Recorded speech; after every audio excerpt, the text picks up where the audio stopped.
बहुत स्वागत है जी सारिਆਂ ਦਾ खास खबरों की पड़ताल इस प्रोग्राम के तुहाडा स्वागत है। मैं हाँ सुरिंदर डल्ला।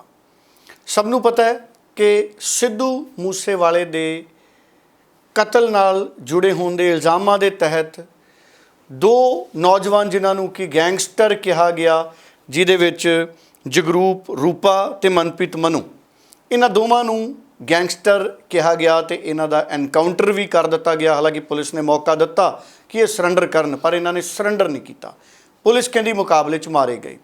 जिस कोठी च मुकाबला होया उस कोठी दे विच कल 48 घंटे मुकाबले दे पूरे होने तो बाद पत्रकारां नूं जाण दी इजाज़त दी गई। सो तस्वीरां उस कोठी दियां ने स्क्रीन ते आ रही ने। 48 घंटे बाद उस कोठी दे जाण दी इजाज़त दी गई। जदों पत्रकार मौके ते गए, सबनों पता है अटारी दे पिंड भकना विखे जिहड़ा मुकाबला होया सी, और इस कोठी दे विच निशान, कोठी दे आले दुआले निशान जिहड़े ने गोलियां दे, वो साफ देखे जा सकते हैं। तुसीं स्क्रीन ते देख सकते हो। हवेली दीयां कंधां ते भी गोलियां लगियां ने, और निशानां तो जिहड़े निशान ने इन्हां तो ये साफ पता लग रहा है कि गैंगस्टरां अते पुलिस मुकाबले दौरान सैकड़े गोलियां राउंड फायर होए सी। सो गैंगस्टर दसे गए सी। वो दोवें नौजवान जिहड़े हुण उस दुनिया दे विच नहीं ने, तो उन्होंने पछाण करन दे लई सिद्धू मूसेवाले के पिता भी खास तौर पर उत्थे पहुँचे सन। उधर क्योंकि जदों सिद्धू मूसेवाला के पिता उत्थे गए, उदों ये भी गल सामने आई कि सिद्धू मूसेवाला के पिता नूं भी पाकिस्तान के नंबर वाले किसी सिम तो या पाकिस्तान के नंबर तो धमकी आ रही है, जिस तो बाद कांग्रेस के पंजाब कांग्रेस के प्रधान राजा वड़िंग ने भी बयान दिता है कल कि सिद्धू मूसेवाला के पिता नूं भी मुकम्मल सुरक्षा दी जाए। सो सारे जिहड़े बयान ने इहदे नाल जुड़े एक बार जरूर सुनते हैं। पता चला है कि बलकौर सिंह जी जो सिद्धू मूसेवाला के पिताजी हैं, उनको कल किसी ने धमकी दी है। इंस्टा पे मैसेज आया कि आपको जल्दी ही आपके बेटे के पास भेजा जाएगा जहां सिद्धू गया है। मैं समझता हूं कि ये बहुत ही बुरी खबर है, और सरकार को और डीजीपी को परिवार के लिए तमाम सिक्योरिटी के इंतजाम करने चाहिए। और पहले भी मेरे को लगता कि कुछ लोगों की गलती की वजह से सिद्धू मूसेवाला जी हमारे बीच में नहीं रहे, और मैं चाहूँगा कि सरकार इसके ऊपर पूर्ण विचार करके कल को ऐसा ना हो कि कोई ऐसी दुर्घटना हो जाए। और मैं उन साथियों को भी कहना चाहता हूं जो साथी इस कामों में लगे हुए हैं, जो एक दूसरे की जान लेना चाहते हैं। कोई फायदा नहीं है किसी की जान लेने में। अच्छा होगा कि आप सब लोग ये बुरे जो रास्ते आप लोगों ने पकड़े हैं, इनको छोड़कर नए रास्तों की तलाश में आए और नया कुछ करें, ना कि किसी की जान लें। और मेरे को पूर्ण विश्वास है कि सरकार इसके ऊपर पूरे पुख्ता इंतजाम करेगी ताकि सिद्धू मूसेवाले के परिवार को किसी प्रकार का कोई खतरा ना हो। सो बिक्रम सिंह मजीठिया के मामले दे विच कल एक बारी फिर डबल बेंच बैठी, लेकिन बिक्रम सिंह मजीठिया के वकीलों वालों ये कहा गया है कि सरकारी धिर जिहड़ी है कल हाज़र नहीं हुई। उन्होंने अदालत दे विच आके बेनती की कि वो सुप्रीम कोर्ट दे विच रुझे हुए ने, जिस तो बाद मानयोग पंजाब ते हरियाणा हाई कोर्ट ने पंजाब सरकार नूं डायरैक्शन दी है कि अगले शुक्रवार भाव जदों दोबारा स्पैशल बेंच ने बैठना है तो जरूर पंजाब की धिर नुमाइंदगी करे और ये मामला अगे वधे। काबिले गौर है पिछले हफ्ते भी बिक्रम सिंह मजीठिया के मामले ते स्पैशल बेंच बैठनी सी, पर उस दिन एक जज साहब ने अपने आप को इस मामले तो वख कर लिया सी। सो हुण पटीशन पाई हुई सी बिक्रम सिंह मजीठिया ने सुप्रीम कोर्ट कि उन्होंने खिलाफ जिहड़ा केस दर्ज किया गया है NDPS एक्ट का नशियां के मामले का, वो गलत है, फर्जी है। पंजाब सरकार वालों साजिशन उन्होंने केस दर्ज किया गया है, तो उन्होंने सुप्रीम कोर्ट च कहा सी केस खारिज करो। सुप्रीम कोर्ट ने कहा हाई कोर्ट जाओ। हुण हाई कोर्ट दे विच उन्हां दी उस पटीशन ते सुनवाई है जिहड़ी वो चल रही है। बिक्रम मजीठिया हजे पटियाला की जेल दे विच ने, पर उन्होंने वकीलों वालों दावा किया जा रहा है कि केस झूठा है। उन्होंने वकील की गल सुनते अज स्पैशल बेंच जिहड़े कॉन्स्टिट्यूट हुए सी नवे, उन्हों की फर्स्ट हियरिंग सी। पिछली बार की तरह अज भी सरकार को यही बहाना सी कि उन्होंने जो सीनियर एडवोकेट ने वो सुप्रीम कोर्ट से मसरूफ ने। हाई कोर्ट ने बहुत काइंडली नहीं लिया इस गल नूं, ਔਰ ਉਹਨਾਂ ਨੂੰ ਡਾਇਰੈਕਸ਼ਨ ਦਿੱਤੀ ਹੈ ਕਿ ਹਰ ਹਾਲਤ 'ਚ ਜਿਹੜਾ next working day of special bench ਹੈ ਜੋ ਅਗਲਾ ਫਰਾਈਡੇ ਉਹ 'ਚ ਕੇਸ ਦੀ ਸੁਣਵਾਈ ਜ਼ਰੂਰ ਮੁਕੰਮਲ ਹੋਵੇ। ਇੰਡੇਵਰ ਹੋਏਗਾ ਆਨਰੇਬਲ ਸਪੈਸ਼ਲ ਬੈਂਚ ਦਾ ਕਿ ਸਵੇਰੇ 10 ਵਜੇ ਸ਼ੁਰੂ ਹੋਵੇ ਔਰ ਡੇ ਐਂਡ ਤੱਕ ਜਿਹੜੀ ਪ੍ਰੋਸੀਡਿੰਗ ਨੇ ਖਤਮ ਹੋ ਜਾਣ। ਬੋਥ ਪਾਰਟੀਜ਼ ਦੋਵੇਂ ਪਾਰਟੀਆਂ ਨੂੰ ਡਾਇਰੈਕਸ਼ਨ ਦਿੱਤੀ ਹੈ ਕਿ ਆਪ ਦੇ ਲਾਅ ਪੁਆਇੰਟਸ, ਆਪ ਦੀ ਜਜਮੈਂਟਸ, ਆਪ ਦੇ ਲਿਸਟ ਆਫ ਡੇਟਸ, ਆਪ ਦਾ ਸਿਨੋਪਸਿਸ ਪਹਿਲਾਂ ਇਨ ਐਡਵਾਂਸ ਕੋਰਟ ਵਿੱਚ ਜਮ੍ਹਾਂ ਕਰਾਉਣਾ ਹੈ ਜੀ। ਇਹ ਤਾਂ ਸਾਰਿਆਂ ਨੂੰ ਪਤਾ ਹੈ ਜੀ ਕਿ ਕਿਹੜੇ ਹਾਲਾਤਾਂ 'ਚ ਪਰਚਾ ਦਰਜ ਹੋਇਆ। Dying days of the government ਵਿੱਚ ਚੀਫ ਮਿਨਿਸਟਰ ਬਦਲੇ ਨੇ, 3 DGP ਬਦਲੇ ਨੇ, 3 AG ਬਦਲਦੇ, 8 ਦਿਨ ਵਾਸਤੇ ਨਵੇਂ DGP ਨੂੰ ਲਾਤਾ ਜੋ ਸੁਪਰੀਮ ਕੋਰਟ 'ਚ ਡਿਸਕੁਆਲੀਫਾਈਡ ਸਨ।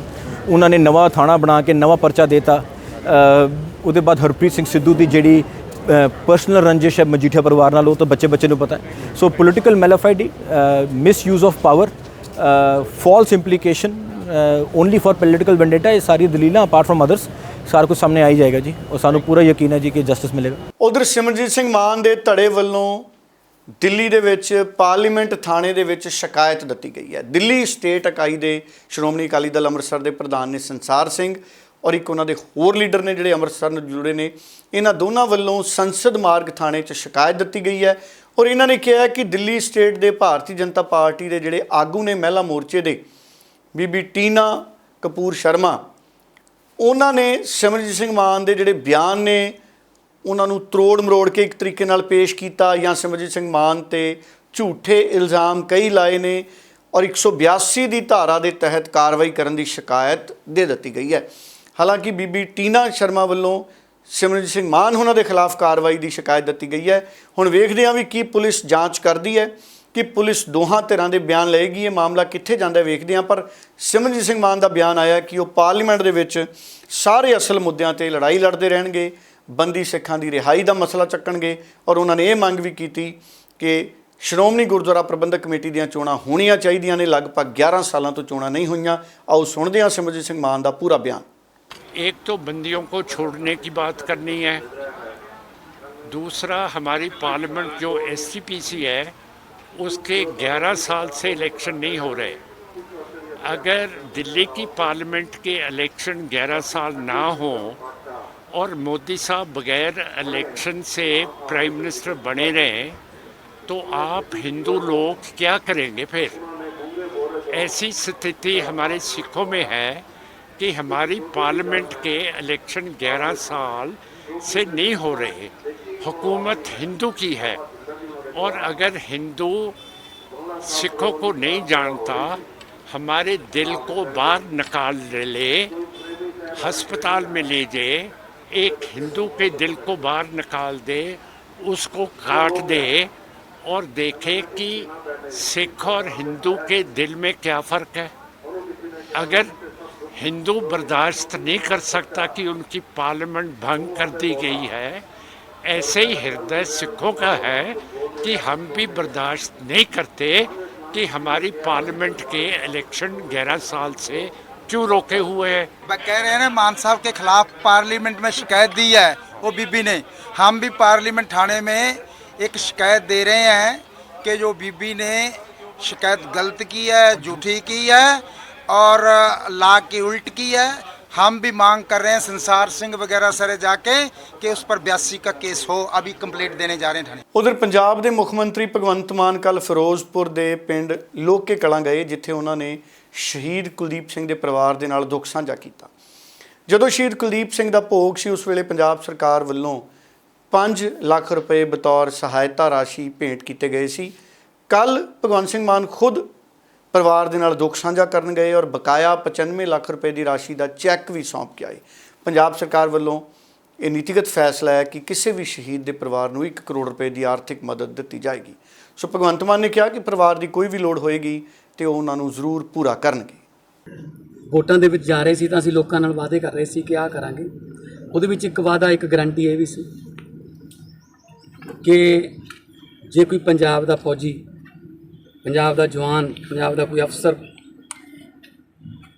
ਸ਼ਹੀਦ ਹੁੰਦਾ ਹੈ ਦੇਸ਼ ਲਈ ਤਾਂ ਉਹਨੂੰ 1 ਕਰੋੜ ਰੁਪਏ ਦੀ ਮਦਦ ਉਹਦਾ ਸੇਵਾ ਠੰਡਾ ਹੋਣ ਤੋਂ ਪਹਿਲਾਂ ਮਿਲਣੀ ਚਾਹੀਦੀ ਹੈ ਔਰ ਅਸੀਂ ਦੇਵਾਂਗੇ। ਦਿੱਲੀ ਦੇ ਵਿੱਚ ਅਸੀਂ ਇਹ ਕਰਦੇ ਹਾਂ। ਸੋ ਭੋਗ ਉੱਤੇ 5 ਲੱਖ ਰੁਪਏ ਦਾ ਪੰਜਾਬ ਸਰਕਾਰ ਲੋਨ ਚੈੱਕ ਸੀਗਾ ਅਤੇ ਅੱਜ ਮੈਂ 95 ਲੱਖ ਰੁਪਏ ਦਾ ਚੈੱਕ ਜਿਹੜਾ ਹੈ ਇਸ ਪਰਿਵਾਰ ਨੂੰ ਸੌਂਪਿਆ। ਮੈਂ ਫੇਰ ਕਹਿਣਾ, ਸ਼ਹੀਦਾਂ ਦੀ ਕੋਈ ਕੀਮਤ ਨਹੀਂ ਹੁੰਦੀ, ਪਰ ਇਹ ਪਰਿਵਾਰ ਨੂੰ ਧੱਕੇ ਨਾ ਖਾਣੇ ਪੈਣ। 1.5 ਸਾਲ ਦਾ ਬੱਚਾ ਹੈ, ਉਹਦੀ ਪੜ੍ਹਾਈ ਤੇ ਖਰਚ ਹੋ ਜੇ। ਫੌਜ ਵੱਲੋਂ ਜਿਹੜੀ ਉਹਨਾਂ ਦੀ ਪਤਨੀ ਆ ਉਹਨੇ BCA ਕੀਤੀ ਹੋਈ ਹੈ, ਚੰਗੀ ਨੌਕਰੀ ਵੀ ਮਿਲੂਗੀ। ਉਹਦੇ ਵਾਸਤੇ ਪ੍ਰਸ਼ਾਸਨ ਵੱਲੋਂ ਕੋਈ ਪ੍ਰਮਾਣ ਪੱਤਰ, NOC, ਕੋਈ ਕਿਸੇ ਵੀ ਕਿਸਮ ਦਾ ਕੋਈ ਕਾਗਜ਼ ਪੱਤਰ ਚਾਹੀਦਾ ਹੋਊਗਾ, ਮੈਂ ਪ੍ਰਸ਼ਾਸਨ ਨੂੰ ਹਦਾਇਤਾਂ ਕਰ ਦਿੱਤੀਆਂ ਨੇ ਕਿ ਇਸ ਪਰਿਵਾਰ ਨੂੰ ਕੋਈ ਦਿੱਕਤ ਨਹੀਂ ਹੋਣੀ ਚਾਹੀਦੀ। ਭਾਵੇਂ ਤੋਂ ਤੁਸੀਂ ਘਰੇ ਆ ਕੇ ਸਰਟੀਫਿਕੇਟ ਫੜਾ। ਸਰ परसों एनकाउंटर से 2 मेन गैंगस्टर चले गए, अगला की रणनीति गैंगस्टर वास्ते? ਦੇਖੋ, ਪੰਜਾਬ ਦੀ ਸ਼ਾਂਤੀ ਨੂੰ, ਪੰਜਾਬ ਦੇ ਅਮਨ ਨੂੰ ਭੰਗ ਕਰਨ ਦੀ ਕਿਸੇ ਨੂੰ ਵੀ ਇਜਾਜ਼ਤ ਨਹੀਂ ਦਿੱਤੀ ਜਾਊਗੀ। ਸਖਤੀ ਨਾਲ ਨਜਿੱਠਿਆ ਜਾਊਗਾ। ਜਿਹੜੇ ਲੋਕਾਂ ਦੇ ਘਰਾਂ 'ਚ 70 ਵਿਛਾਉਂਦੇ ਨੇ, ਅਸੀਂ ਪਹਿਲਾਂ ਤਾਂ ਉਹਨਾਂ ਨੂੰ ਇਹ ਕਹਿੰਦੇ ਹਾਂ ਕਿ ਵਾਪਸ ਆ ਜਾਓ।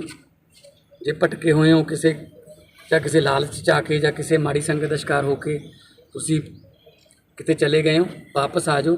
ਕਾਨੂੰਨ ਮੁਤਾਬਕ ਤੁਹਾਨੂੰ ਜਿਹੜਾ ਕਾਰਵਾਈ ਹੋਊਗੀ।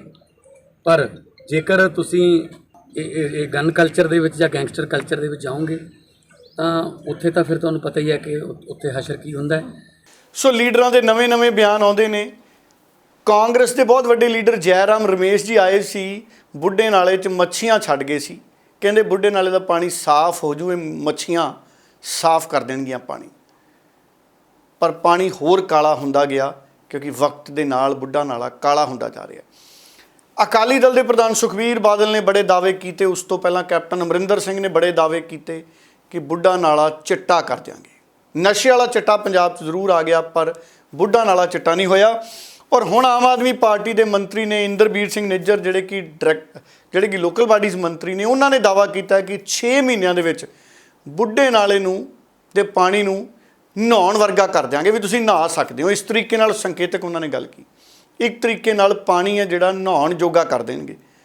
ਹੁਣ ਜਿਹੜੇ ਮੰਤਰੀ ਨੇ ਇਸ ਤਰੀਕੇ ਦੇ ਬਿਆਨ ਕੀ ਕਿਸੇ ਠੋਸ ਆਧਾਰ ਨਾਲ ਦਿੰਦੇ ਨੇ ਜਾਂ ਭਾਵਨਾਵਾਂ ਦੇ ਵਿੱਚ ਬਹਿ ਕੇ ਦਿੰਦੇ ਨੇ?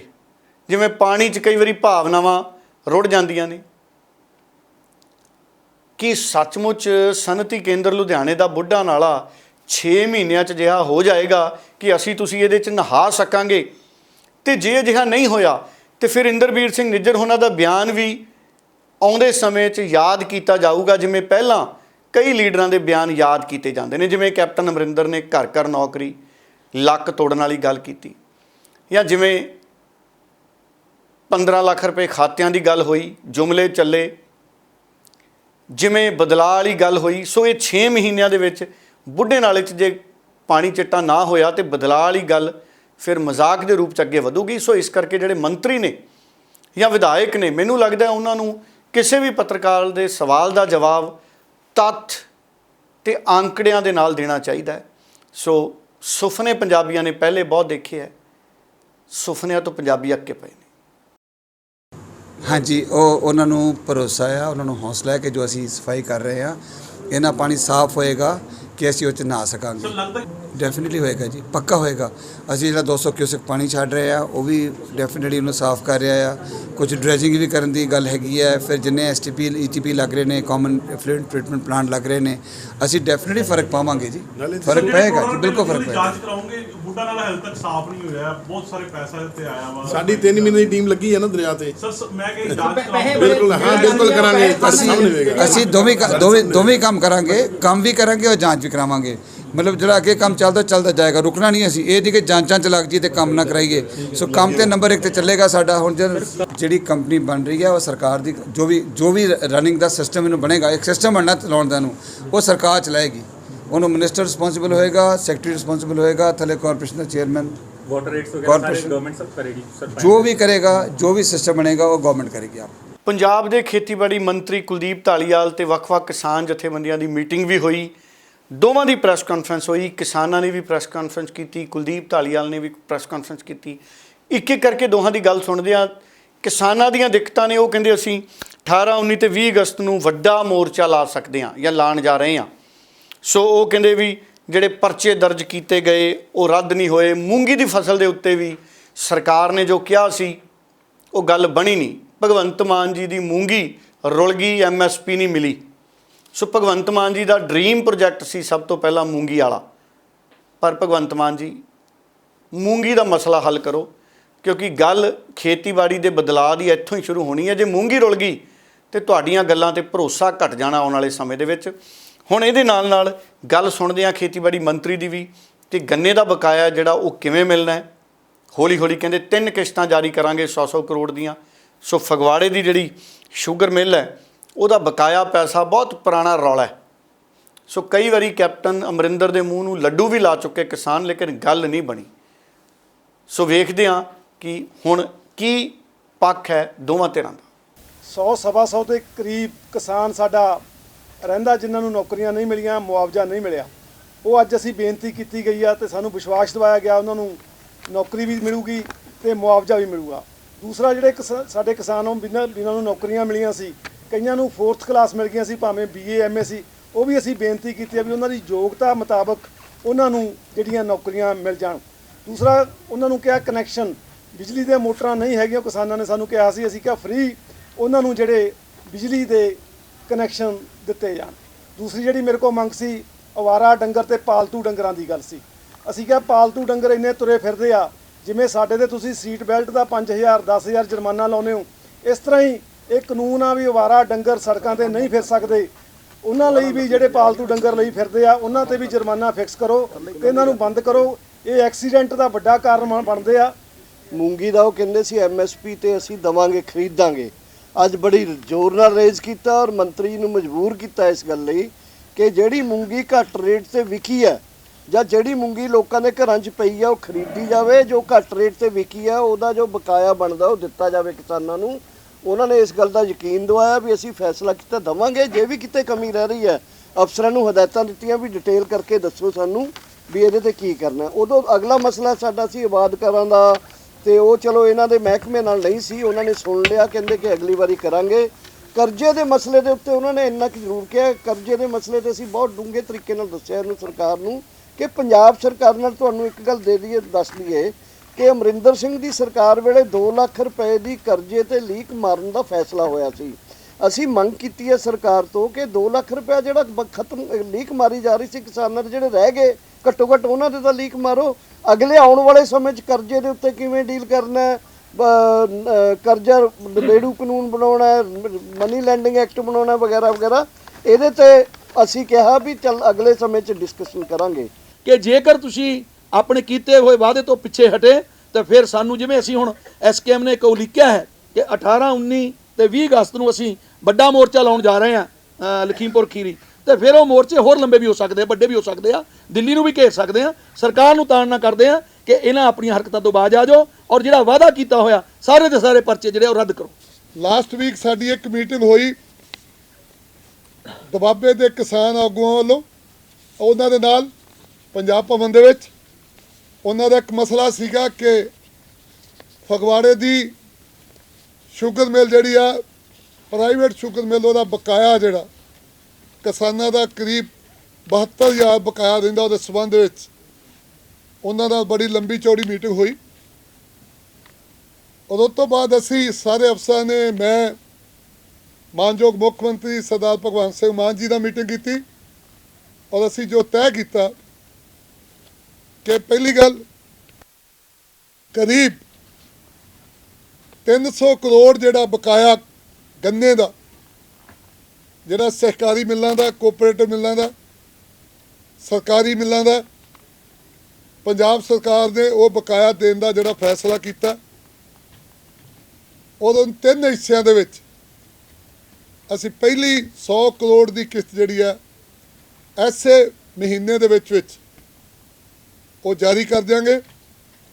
ਦੂਜੀ ਕਿਸ਼ਤ ਜਿਹੜੀ ਹੈ ਉਹ ਅਸੀਂ 30 ਅਗਸਤ ਤੱਕ ਜਾਰੀ ਕਰ ਦਿਆਂਗੇ ਔਰ ਤੀਜੀ ਜਿਹੜੀ ਕਿਸ਼ਤ ਹੈ ਉਹ ਅਸੀਂ 15 ਸਤੰਬਰ ਤੱਕ ਜਿਹੜੀ ਉਹ ਜਾਰੀ ਕਰ ਦਿਆਂਗੇ। ਜਿਹੜਾ ਸਹਿਕਾਰੀ ਮਿੱਲਾਂ ਦਾ ਕਿਸਾਨਾਂ ਦਾ ਬਕਾਇਆ ਖੜਾ ਸੀਗਾ ਉਹ ਅਸੀਂ ਅੱਜ ਮਤਲਬ ਜਿਹੜਾ ਜਾਰੀ ਕਰਨ ਦਾ ਫੈਸਲਾ ਕੀਤਾ। ਇਹ ਕਹਿਣ ਦੇ ਵਿੱਚ ਬਹੁਤ ਮਾਣ ਮਹਿਸੂਸ ਹੋ ਰਿਹਾ ਕਿ ਅੱਜ ਮਤਲਬ ਕਿਸਾਨਾਂ ਨੇ ਜਿੱਦਾਂ ਇੱਕ ਸੈਮੀਨਾਰ ਕਰੀਦਾ ਉੱਦਾਂ ਆਪਣੇ ਮੁੱਦੇ ਰੱਖੇ ਔਰ ਸਾਡੀ ਸਰਕਾਰ,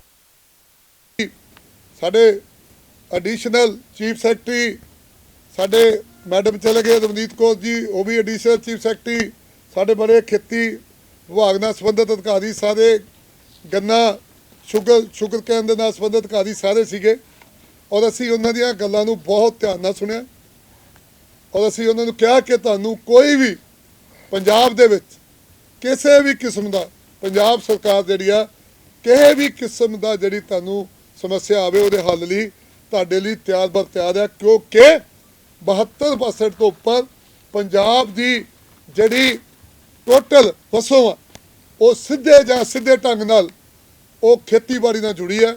ਇਹ ਕਰਕੇ ਜੇ ਖੇਤੀਬਾੜੀ ਨੂੰ ਸਰ ਜੇ ਨਾ ਬਚਾਇਆ ਤੇ ਪੰਜਾਬ ਬਚਣਾ ਬਹੁਤ ਮੁਸ਼ਕਲ ਹੋਊਗਾ।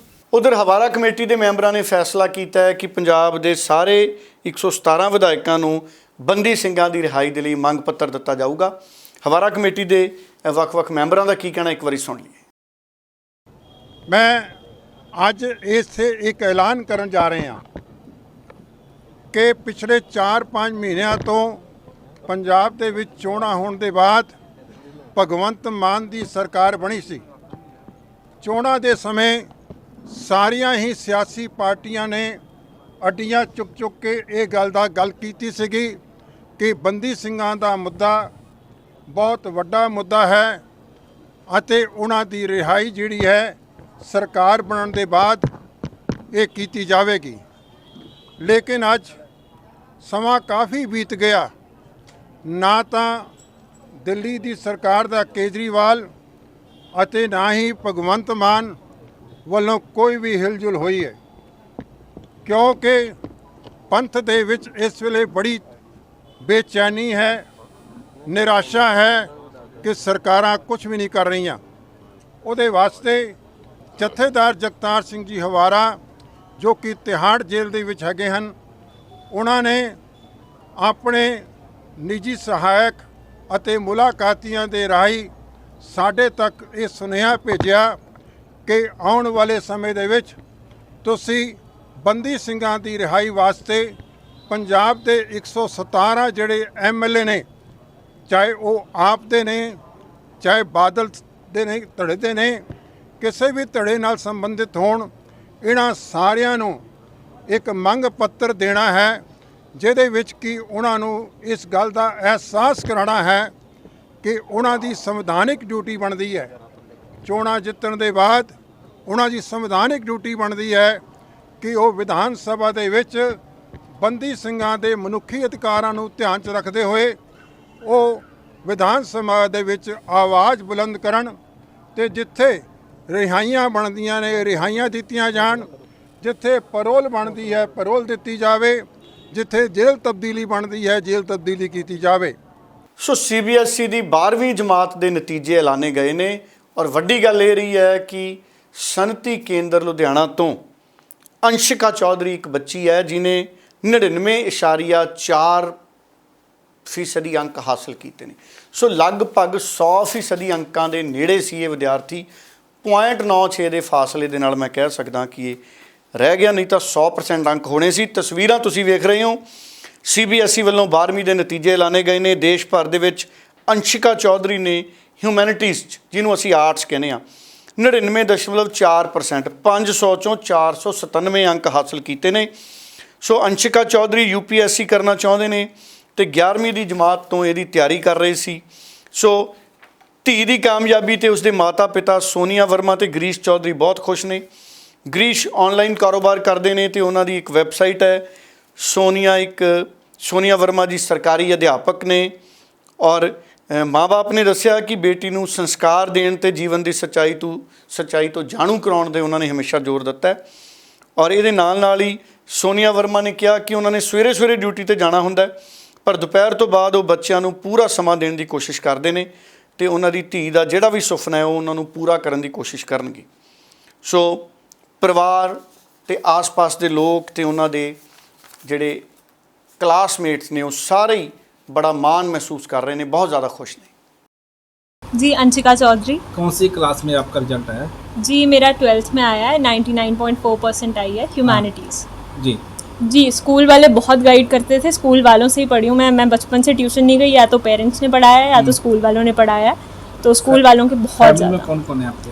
जी फैमिली में मेरे मम्मा है, पापा हैं और मेरा एक यंगर ब्रदर है, वो भी रायन में ही पढ़ता है।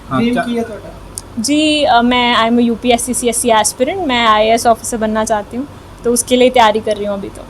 सर मैं ਤਾਂ ਥੈਂਕ ਗੋਡ ਓਨਲੀ 2 words ਤੇ credit goes to her and her school. ਅਸੀਂ ਤਾਂ ਬੇਸਿਕ ਡਿਸਪਲਿਨ ਇੱਕ ਦਿੱਤਾ ਇਹਨੂੰ, ਬਟ ਬਾਕੀ ਜਿਹੜੀ ਮਿਹਨਤ ਹੈ ਸੈਲਫ ਸਟੱਡੀ ਨਾਲ ਇਹਨੇ ਅਚੀਵ ਕੀਤਾ। We are very happy as parents. जी I am very happy and thankful to God.